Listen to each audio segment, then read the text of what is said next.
It once served as a lightship, a mobile lighthouse anchored at sea, helping boats to navigate around the coast safely.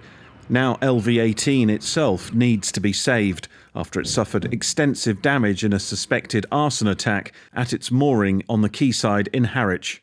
Do you know, it's crazy, but I looked at it and I thought, well, this is the end of it. But I've had it for 24 years. And it took 12 years to even restore it on a mooring before we even got it into this berth. I thought, well, if it's a write-off, we'll do it again. And that's exactly what we will do.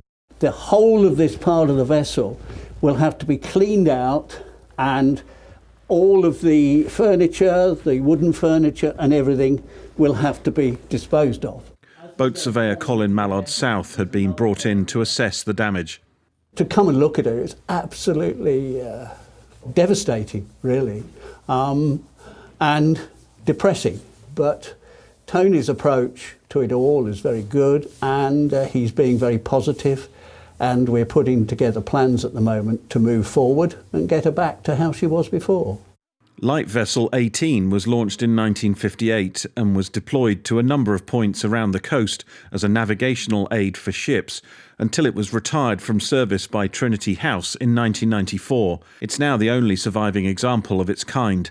Since the early 2000s, it's been owned by the Pharos Trust and operated as the base for a number of radio stations, harking back to the days of pirate radio in the 1960s. They were unlicensed stations broadcasting from international waters. LV18 also featured in the 2009 movie The Boat That Rocked, which was a tribute to the heyday of pirate radio.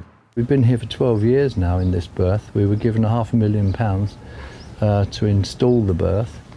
We've been sitting here just ticking along, and gently over the years we've become a major tourist attraction in here, very much part of the landscape. The police say a 33-year-old man from Harwich has been charged with arson and is due to appear at Chelmsford Crown Court next month. The Trust is now appealing for funds to help repair the ship. 3 cabins are completely wiped out, and it's just soot throughout the whole of the ship. It's just black, and you sit in the radio studio. It just ruins everything. So yeah, we'll start again, and we will get this baby back on track again. They had hoped to be involved in the 60th anniversary of pirate station Radio Caroline later this year, and still want to take part in that celebration. They're determined that the damage won't sink their plans for the future of this historic ship. Stuart Leiths, ITV News.